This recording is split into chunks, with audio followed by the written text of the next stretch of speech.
ကဲဒီနေ့8ရက်4လ2026ကျွန်တော်ဒီနေ့မှာဟောပေါ့ YouTube မှာစတင်တာဖြစ်တဲ့အတွက်ကြောင့်မလို့ပေါ့နော်ဒီအသိတော့အများကြီးမပြတော့ဘူးထိတ်နှလုံးရယ်ထိတ်နှလုံးနဲ့ဒီနှစ်ထိတ်5ထိတ်ရယ်ပြီးဒီမှာ10ခွက် site ပေါ့နော်ဒီ10ခွက်ဒီ10ခွက်ဒါကတော့အရန်ပေါ့ဒါ10ခွက် site တကူအရန် power 3တွဲပေါ့အဲ့ဆိုကျွန်တော်နှစ်ထိတ်5ထိတ်ကိုအရင်ပြမှာပြီးမှနောက်ဆုံးမှကျွန်တော်10ခွက် site ကိုပြပါနော်ဒီ10ခွက်ဒီ10ခွက်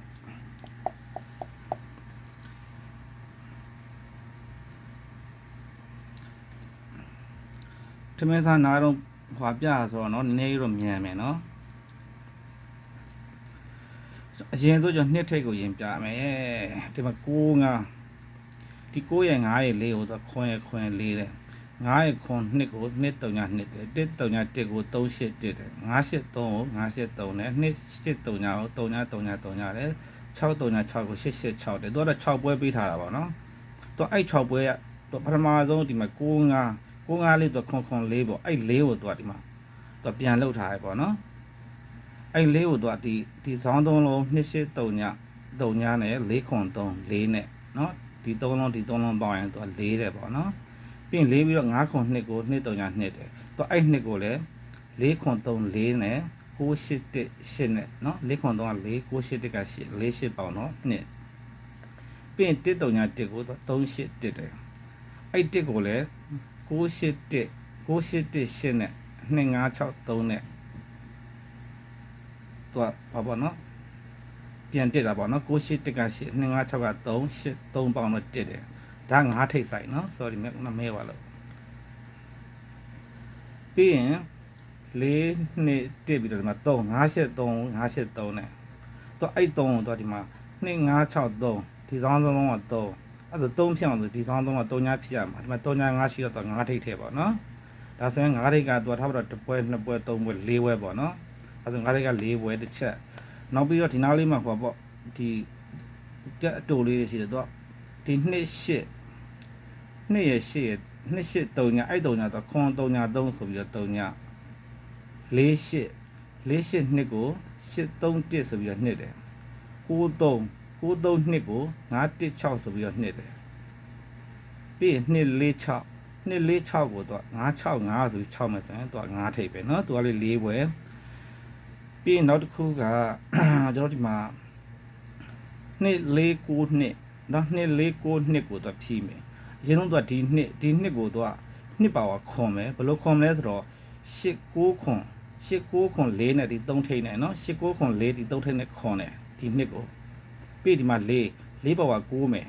8 2 8 8 2 8 8နဲ့ဒီ1ထိပ်နဲ့သူ9တယ်ပြီးရင်2 4ပြီးတော့9ပါဝါ4မယ်3 3 5 8ဒီ6ထိပ်နဲ့ပေါရင်သူ4ပေါ့နော်ဒါဆိုလို့ရှိရင်2 4 9ပြီးတော့ဒီမှာ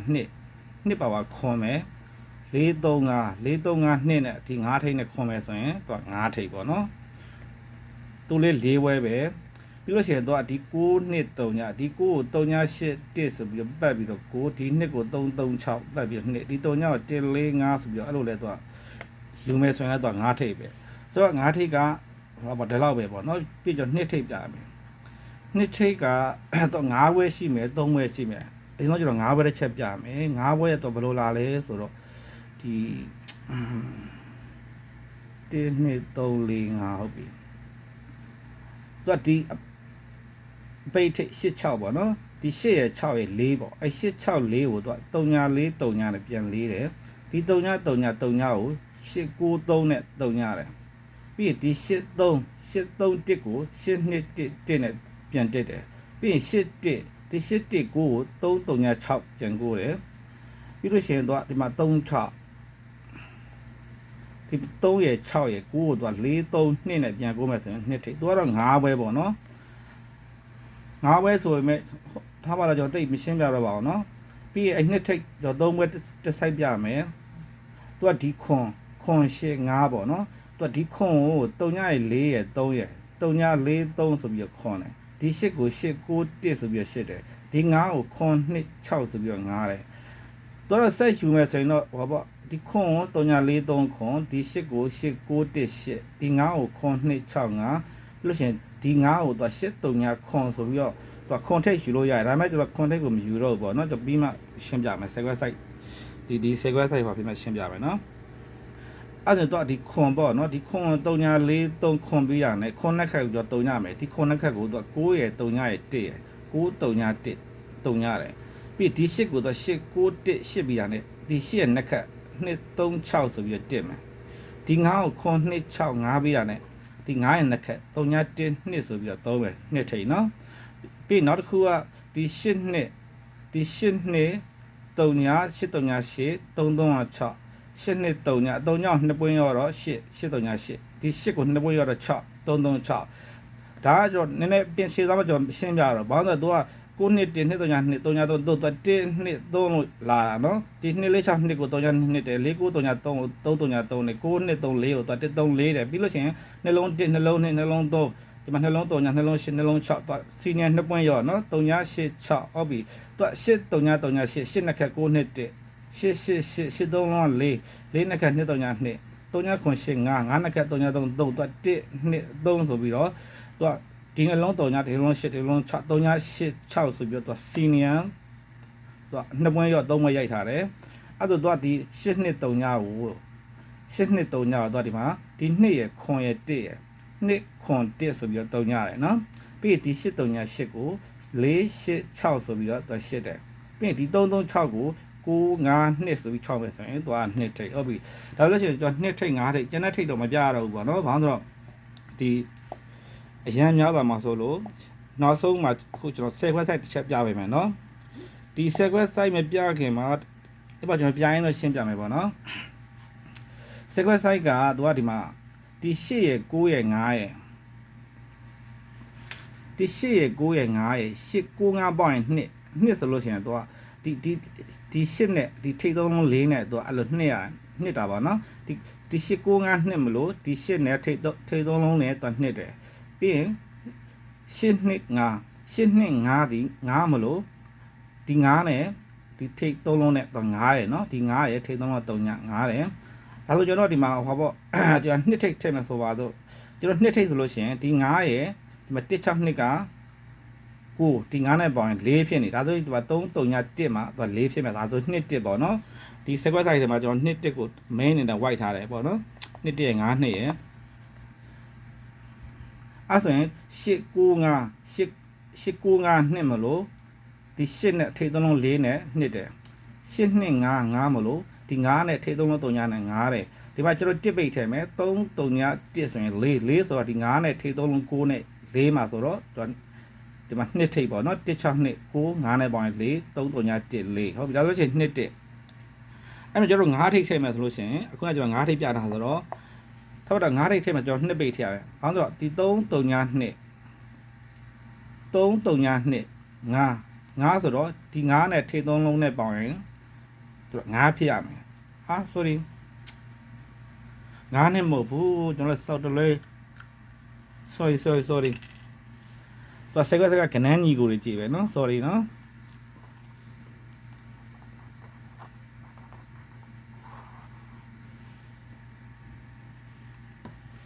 9လေးသူဒီ sequence site ကဘာထည့်တယ်သူကနန်းညီကိုကြည့်ပဲနော်အပိတ်ကဟောပေါ့အပိတ်ကထိစီးတဲ့တပွင့်ငယ်နေရမယ်အကုန်လုံးကနော်ကဲဆိုတော့အဲ့ဆိုရင်ကျွန်တော်9ထိပ်ထည့်မယ်ဆိုတော့4ပိတ်ထည့်ရမယ်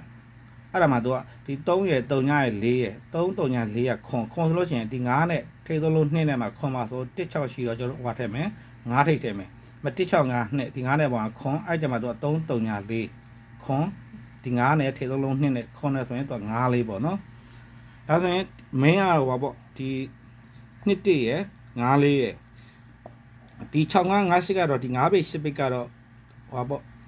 မင်းညဟိုဗီဒီယိုဖိုင်ထဲမှာတော့ဟိုပြောထားတာရှိတယ်နော်အဲ့ဒါတော့ပြန်မရှင်းပြတော့ဘူးနော်ဒီ6 5 5 6 5 9 8ကတော့ဟောပေါ့ဒီမကြိုက်ရင်တော့မထိုးလို့ရပါတယ်ဒါပေမဲ့ဟိုပေါ့ထိုးကြိးလောက်တော့ပြန်ကာပေါ့နော်မကြိုက်တော့မှဒီကျန်တဲ့ဟာတော့ဟောပေါ့ကိုကြိုက်ဟောပေါ့ကိုအနေထားနဲ့သိရမလားကိုက4ထိပ်ကျရင်4 3 5ထိပ်ကျရင် sorry 9ထိပ်ကျရင်9 6ပေါ့နော်1 2 3 4 5 6ခွန်8 9စိတ်ကွက်ဆိုင်တစ်ကွက်ကျန်တယ်3ည1 2 3 1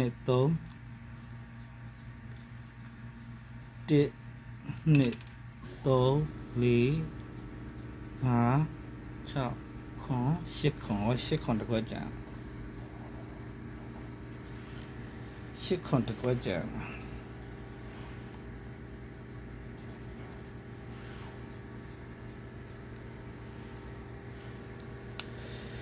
ရှစ်ခွန်တစ်ကွက်ကျန်တယ်ဆိုတော့ဒီမှာနော်ဒီစက်ကွက်ဆက်ကိုဆုံးဖြတ်ရိုက်ထားအောင်နော်ဒီထက်ကမှာ6598ကဟိုပေါ့ဒီထိုးကြီးလောက်ပဲပေါ့နော်ထိုးကြီးပြန်ရလောက်ပဲရန်ပေါ့နော်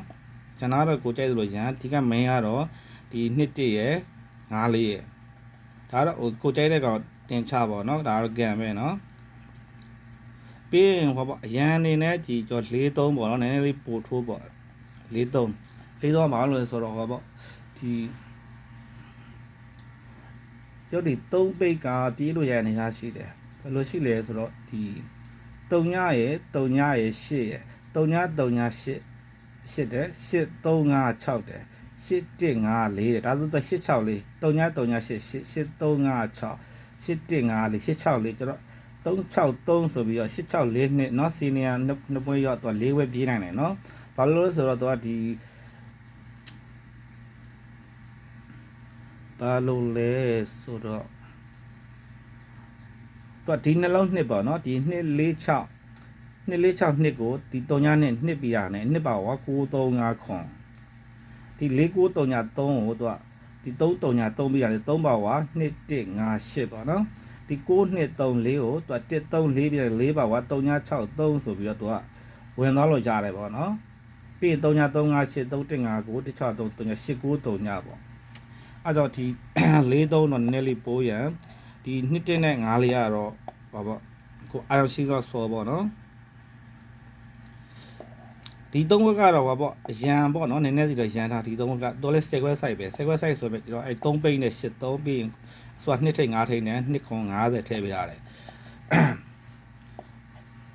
တော့10ခွဲတစ်ချက်ပြန်ရှင်းပြမယ်နော်ဒီ895နှစ်ကိုဒီ8နဲ့ထိပ်3လုံးနဲ့ပေါင်းနှစ်တယ်8255ကိုဒီ9နဲ့ထိပ်3လုံး3ညနဲ့ပေါင်းရင်တော့9တယ်ဒီမှာ33ညဒီမှာကျွန်တော်တို့ပါပေါ့ဒီ1ထည့်မယ်နော်33ည4ဆိုလို့ရှိရင်ဒီ9နဲ့ထိပ်3လုံးဘယ်လောက်တော့ကျွန်တော်9နဲ့မှာ4မှာဆို2ထိပ်တဲ့နော်အဲ့မှာအကုန်လုံးကပါပေါ့စီနီယာကြည့်ပဲနော်စီနီယာကြည့်ပဲအပိတ်ကတပွင့်ငယ်တယ်နော်ကဲပြီဒါလို့ရှိရင်ကျွန်တော်ဟောပေါ့ဒီဟောပေါ့ဒီ8လပိုင်း4ရက်2026ပေါ့နော်ဒီကြော်ဒီမနက်မှာဟောပေါ့နော်ကြော် YouTube ပေါ့စတယ်တာဖြစ်တဲ့အတွက်ကြောင့်မလို့တကယ်လို့ site ကိုကြည့်ပြီးကြိုက်တယ်ဆိုလို့ရှိရင်တော့ဒီနောက်နေ့တွေပေါ့နော်ကျွန်တော်တင်တိုင်းဟိုပေါ့မြင်ရအောင်အဲ note လေးတော့ဟောဖြစ်တာနော်နှိပ်ပေးတာနော်ဟိုနောက်တစ်ခုကဟောပေါ့ subscribe လုပ်ရင်တော့ပို့ပြီးတော့ဆင်ပြတာဘာလို့ဆိုဒီကျွန်တော်ဒီ YouTube ကဟောပေါ့အခုမှစလုပ်တာဆိုတော့ဒီ subscribe 50အနည်းဆုံး50ရှိမှတော့ live လွှင့်လို့ရမှာခုကျတော့ live လွှင့်လို့မရဘူးဘယ်လို comment ရိုက်တင်လို့ရတယ်live လွှင့်တော့ဒီပယ်ရမယ့်ဟာတွေအများကြီးဟောဖြစ်လို့ရတာပေါ့နော်ဗီဒီယိုပိုင်းဆိုတော့အရန်ကြာခုတော့တော်တော်ကြားနေပြီ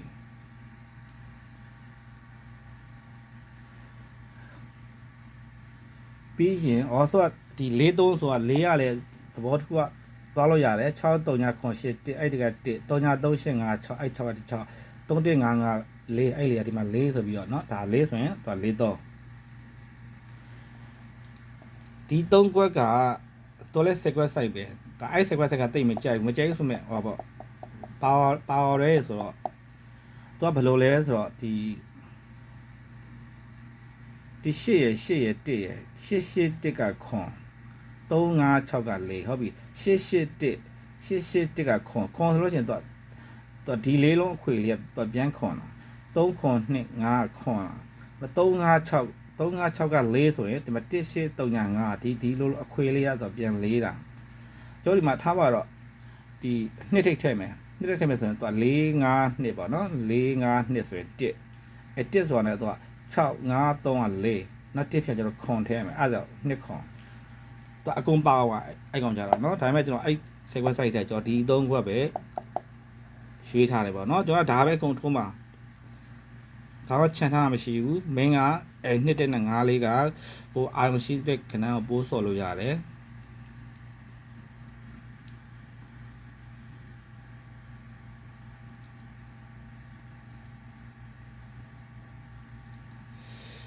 ညနေဟိုဟာပေါ့ညနေတကယ်လို့ကျွန်တော်ဒီလိုဖိုင်မတင်ဖြစ်ရင်ပေါ့နော်ဟိုတစ်ချက်ဒါလေးမှတ်ထားနော်ညနေအတွက်ဒီပယ်ရမယ့်ထိပ်သီးကတော့မပြောတော့ပါဘူးနော်ကျော်ဒီခွန်ခေါနေ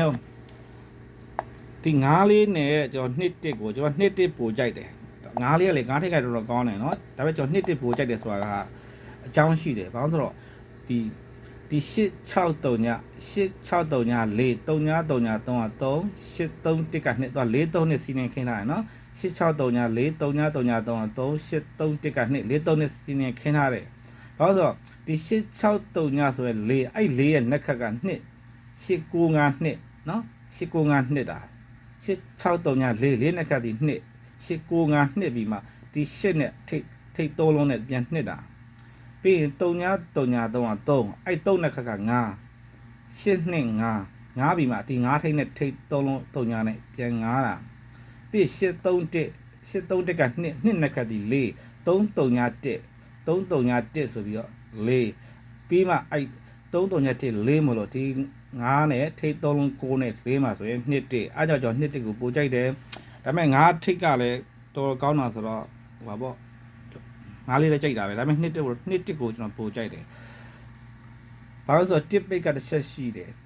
ဒီ break နှစ် break 4 break ခွန် break 1နှစ်4ခွန်1တော့ဒီ break နှစ်ကိုသူက4နဲ့ဒီ8နဲ့နှစ်တာ4 8နှစ်တယ်ဒီ break လေးကိုသူ9နဲ့9နဲ့4ထားတယ်ဒီ break ခွန်2နဲ့9နဲ့ခွန်ထားတယ် break 1ကိုဒီ3ညနဲ့1နဲ့သူတက်ထားတယ်အားကြောင့်မလို့နော်နှစ်1 9ရတော့ကိုကြိုက်တာပို့တင်ပေါ့